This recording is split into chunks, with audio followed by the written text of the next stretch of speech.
everyone. I'm here with Thomas today. Hello. Hello. Hello. So basically, you are all here for the big announcement, but before, patience, my children, before we're going to actual in-game stuff. So we invited Thomas today to talk to us about the PTB, the emblem system, the second PTB we got. Yep. So go ahead. Thank you. Floor is yours. So we wanted to spend some time to talk about the PTB that we just did and explain to you what are the things that we changed compared to the first one, why we wanted to do a second one, because we kind of lacked time to properly communicate some things to you. So we wanted to take the time to make it clear what we were looking for and why we did a second PTB actually. And of course, what are the results and how we are going to move forward from there. So we have a small presentation. That you did. That I did. First thing we're gonna talk about the first PTB very quickly, what we saw and what we changed for the second one and why we wanted to make those changes. So first of all, what did we learn during the first PTB? We're looking at Bjorn. Hey, we didn't even say hi to people. I'm so bad. I was just like, I'm so excited. You go ahead. We'll do that later. So, when we did the first PTB, we saw two things very clearly. The first one was that there were some important aspects of the game which are not properly taken into account, such as the X totems, such as the possibility to farm unhooks, such as the way we were evaluating how well you perform as a killer in chase, those kind of things that were not necessarily accurate or show some results that were not the direction we wanted to go into. So we brought some mechanical changes to most of the emblems.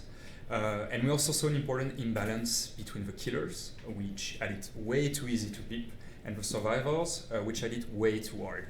So this is not what we want. We are trying to have a similar kind of experience for everyone, no matter if you play a killer or a survivor. I will come back to it later. But we wanted to take the time to do a second PTB, address those mechanical and balance changes which were needed, and reassess the direction we were moving toward to make sure that we were making it right. So are we going to talk about the topic that we are promoting looping with that new system? Okay, so we're going to talk about that. That was actually one of the points which overshadowed a bit the other changes that we made, because you were very vocal about it for good reasons. So I'm going to take some time to explain why we went into this direction, some things which are not necessarily properly communicated, and what we are going to do from now on to address your concerns. So as I said, most of the survivor emblems have been reworked, but the biggest change was for the way we evaluate what is considered a good chase for a survivor and a killer. So let's go to the next slide. So what were the objectives of this second PTB? We wanted to assess if the balance changes brought us closer to our objective. To state our objective clearly, we want survivors and killers to be closer in terms of how many peeps they can win and lose, what's the effort required to get there, and ensure a good experience for everyone, and that players who are going to peep up will be matched with players of a more similar skill level. The other thing that we wanted to make sure of was that the new behavior of the survivors' emblems, which are the one we brought the most changes to, were encouraging the right dynamic. To state it clearly, the dynamic we're looking for is trying to expand the possibility for you to peep and what is considered a good play. So no matter if you decide to play really as altruistically, or if you decide to focus solely on gen, or try to do a bit of everything, we want as much as possible for the killer and the survivor allow you to peep through different means, and not just by killing or not just by doing gens. So we realized that we had some issues with the way Benevolent worked, for example, which was kind of frustrating. For example, you don't decide if someone gets hit or not. It's not in your control to decide if you want to go for a heal. So we removed this functionality entirely.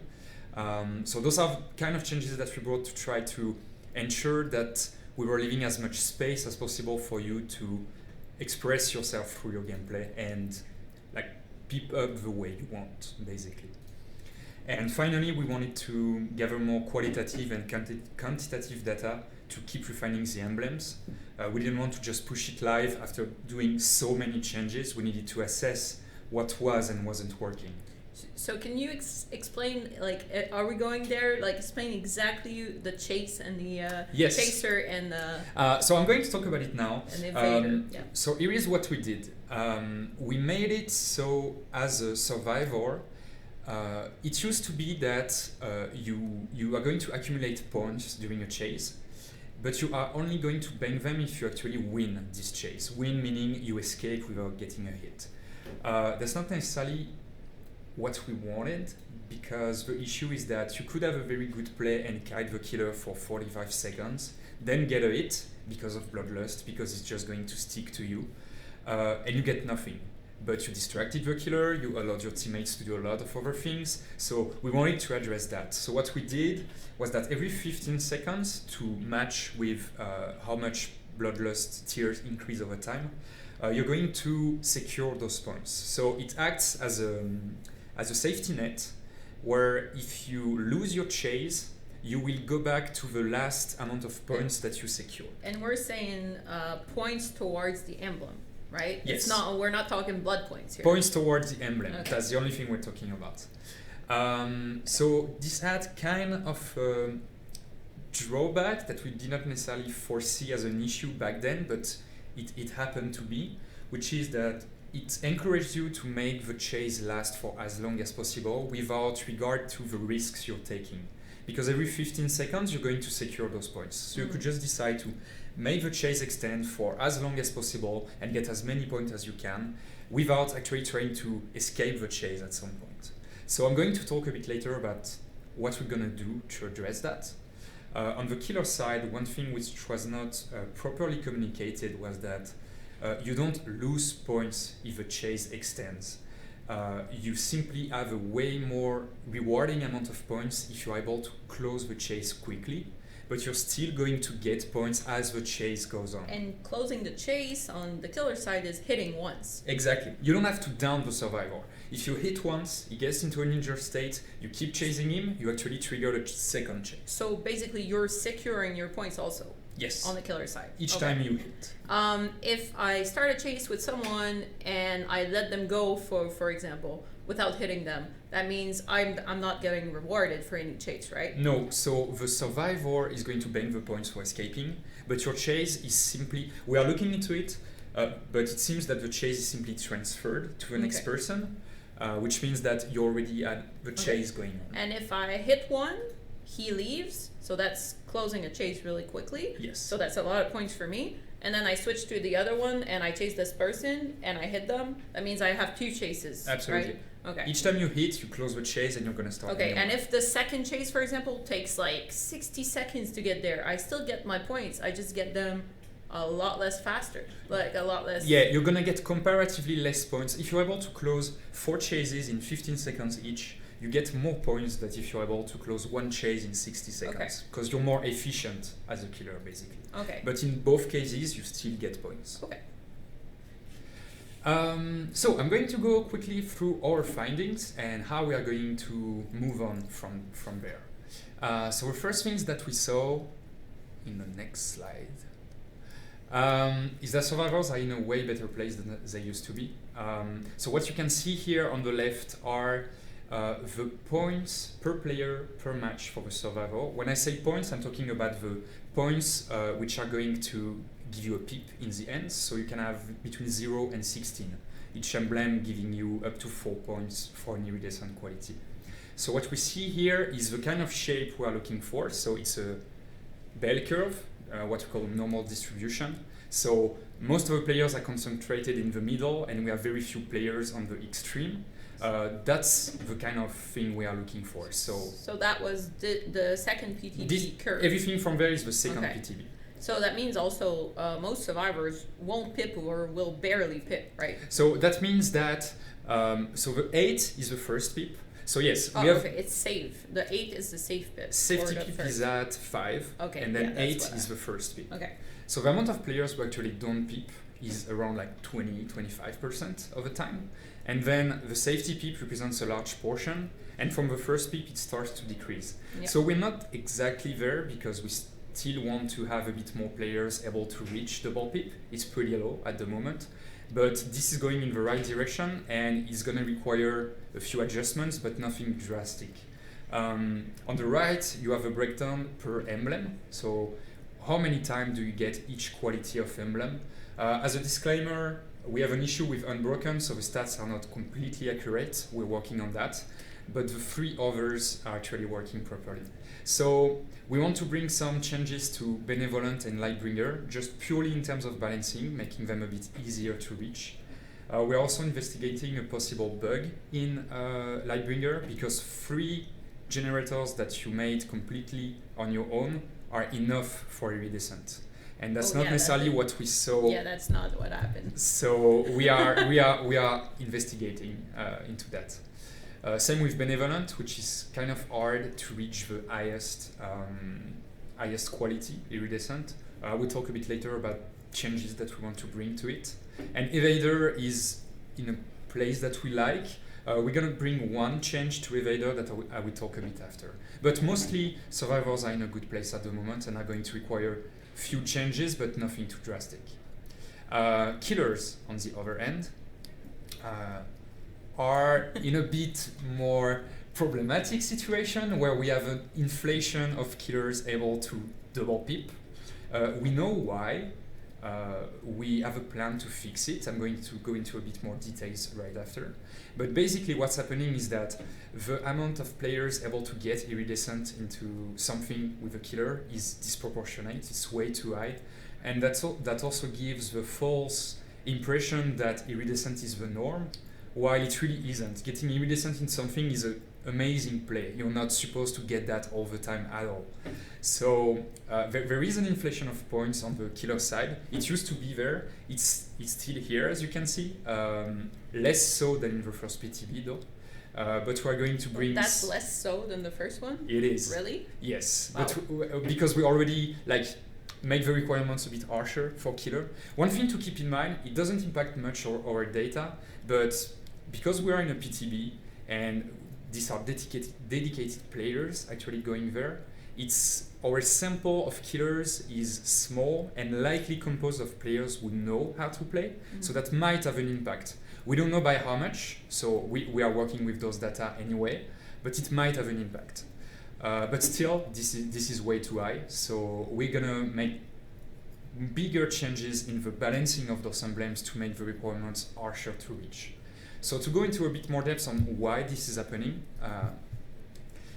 there are several things to take into consideration. The first one is that there are a lot of overlap in the killer's emblems, meaning that if you perform well as a killer, chances are you are making progress toward all your emblems at the same time, because you are actually triggering chases, hitting people, hooking them, potentially killing them as well. So all those emblems work hand in hand, where the survivor's emblem are a bit more specific area of play that you don't necessarily complete at the same time. So we are aware of that. It was part of the design for the killers. We wanted to have those overlaps, but right now they are a bit too strong. So which brings me to my second point. They progress mostly at the same rate. If you have an iridescent devout, for example, chances are that you are close from an iridescent malicious as well, because of the way they are balanced. Like, you progress mostly at the same rate in each of them. So that's another thing we want to look at. We want to create imbalances in the way they are, the requirements are met. So even though you perform extremely well in one of them, for example, you perform extremely well and kill everyone, you will get an iridescent devout. That doesn't necessarily mean that you're going to get a good malicious if you don't hit and hook a lot. So we are working on that to make some changes to the balancing. One thing that you can see below is that, so what it shows is if your emblem is of highest quality of gold or iridescent or whatever, what are the proportion of each other quality you have at the end of the match. So as you can see, for killers, there is a clear imbalance where you are way more likely to have a higher quality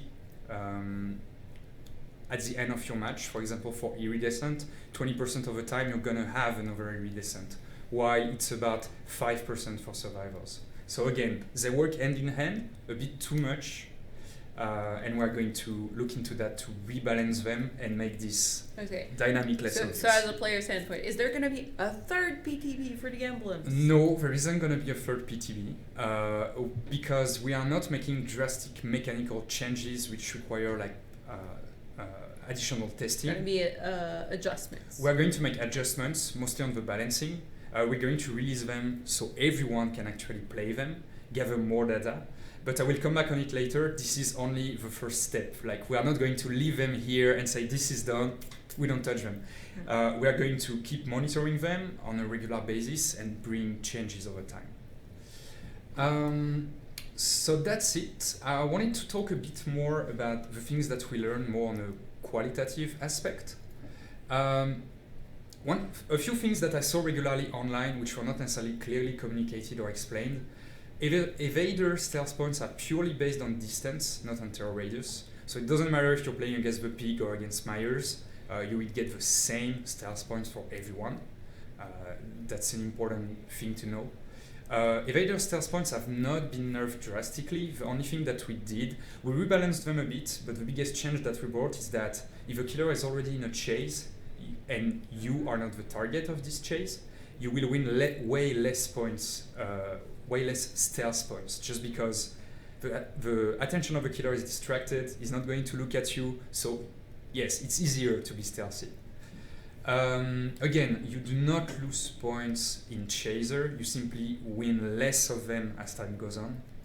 And something that I saw regularly and I want to clear out is that we are not on purpose making it easier to peep for killers than survivors. It just happens that they are designed differently and they are fulfilling different goals in terms of how they're supposed to be played.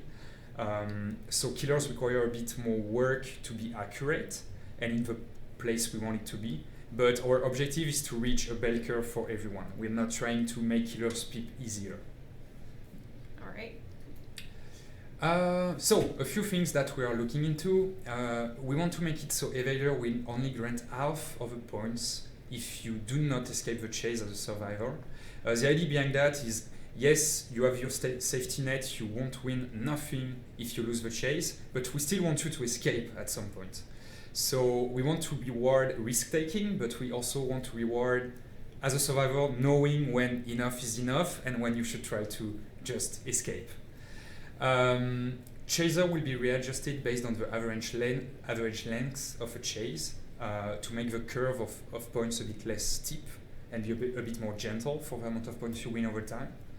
And finally, something that we're talking a lot about is specific killers, such as the nurse, for example, able to close chases really fast, might create imbalance in the emblem system. Yeah. So we are aware of that. We are going to work to have, on a per killer basis, the average emblems you're gonna get, and assess if it is an issue or not. At the moment, we don't know, but that's definitely something we are looking into. All right. So in short, survivors are in a way better place than they used to be. We are going to keep making adjustments. Killers are still too easy and are going to be readjusted, again, mostly through balancing. We want to reach a similar experience for both roles. Killers shouldn't have it easier or harder than survivors. Chaser and Evader will be reworked to make it more of a choice to want to keep the chase going or not, and make it less viable to just pallet loop forever. And again, this is an ongoing process and nothing is set in stone, so we're going to keep monitoring and bringing changes to the emblems in the future. So thanks a lot for all of you who participated in the PTB or gave us your feedbacks. That's really useful, and we're getting there. All right. Thank you, Thomas. Thank you. So, are we ready for it? He's like, I don't know. Thank you. So we're gonna switch up. Do you want to sit here? I'm gonna sit okay. Perfect. Thomas's place. Thank you, Thomas. Thanks. Hello, Gabby. Bucket, hold on to your butts. Oh, that's impressive. That's a good. Hello, Bucket. So who's that man? You might have met We might have met before. I think we met. It's been a long time since I've been here. As you might have seen in the intro of the video, I'm the producer on Dead by Daylight. They didn't. Somebody posted a thread on Reddit about me being a producer on Dead by Daylight, so it was mentioned somewhere. Yes, in the it was summary mentioned maybe, in the plan of the Twitch stream. Okay, so it's there. It's there. Yeah, so I've been on the project for more than 2 years now. So since we've actually released the game, I'm here basically in replacement of Matt or Dave. Let's say they're at GDC this week having a great time. Dave is actually giving a talk at GDC about Dead by Daylight and where we're at right now and everything we've been through over the past couple of years. So it's pretty exciting for us and for him to be here. So do you want to just say a word about like everything that's been out and on social media? You probably have read about this at this point. It's been officially announced that Behavior is buying the publishing rights to Dead by Daylight from Starbreeze. So as of now, we're in the process of finalizing the details. But Behavior is going to be fully in control of Dead by Daylight, and it's a very exciting thing for us. Really, it's going to be. We're all eager to see how the future is going to pan out, but it really is going to be a change of pace for us. I want to make sure you take a time to thank everyone over at Starbreeze who's worked with us. They've been super helpful on many fronts. A lot of the different aspects in the publishing and marketing. They were present to guide us through the process. We've learned some things together, and it's really been a blast to work with them throughout the year and a half to 2 years that we've been live now. This is going to open up some doors for us in the future. We're really eager to see what's coming up, and one thing we want to do is to be a lot more communicative with the community in terms of what's upcoming, what we're working on right now, what's our timelines, what we expect to be working on for the foreseeable future, and all that stuff. So was that the big announcement, Steph? I don't think it was. Not really. No, it comes time with, like I said, we want to be a lot more open to the community than we've been in the past, and we want to make sure you guys are feeling involved, not necessarily in the design process, but you know where the project is going, and you can feel like Dead by Daylight is a place you like to be, and you want to stay with us. And the project is going to keep evolving, and we're really putting a lot of love and efforts into making this the best game we can make it. So we have prepared a pretty cool video, I think, to lead us to our 2nd year anniversary that's going to happen in a couple of...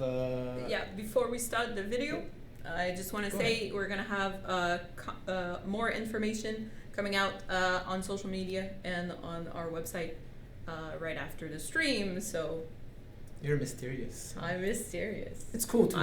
There's a lot of good stuff in there. So we'll start with the video. I don't know if you have anything to add. Otherwise, we'll probably end the stream on the video directly. Absolutely. So a video about just watch it.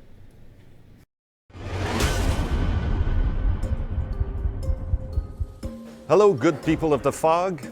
I'm here because in June we're going to be celebrating our 2nd year anniversary, and we are very excited about that. So the game has changed a lot since launch. We've added about 7 chapters so far. We've added a bunch of new languages, new features, stuff that you've asked, stuff that you didn't know you wanted, and there's a lot more coming, so we want to make sure to give you a little heads up and give you our commitment for the next year. First of all, we think it's really important that we share our high-level plan and vision for the next 12 months. A chapter will be released every 3 months for a total of 4 chapters in the same format as before, so 1 killer, 1 survivor, and 1 map. Like before, the maps are going to be free and available to everyone, but we're also making a huge change to how you'll be able to unlock killers and survivors. As you know, these guys change the meta, they really add new fantasy, and it's important to the game. So the killer and the survivor will be available with playtime. This is true for all of our original character, past and future. For the licensed character, we want to be completely transparent. It's going to be a case by case. We'll let you know as soon as we can.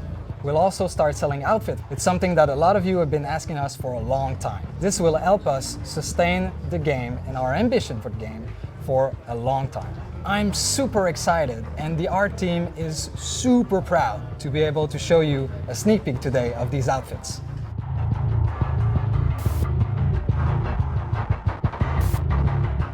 As we promised, all of these items are purely cosmetic and optional. We also want to make sure that there is something for everyone.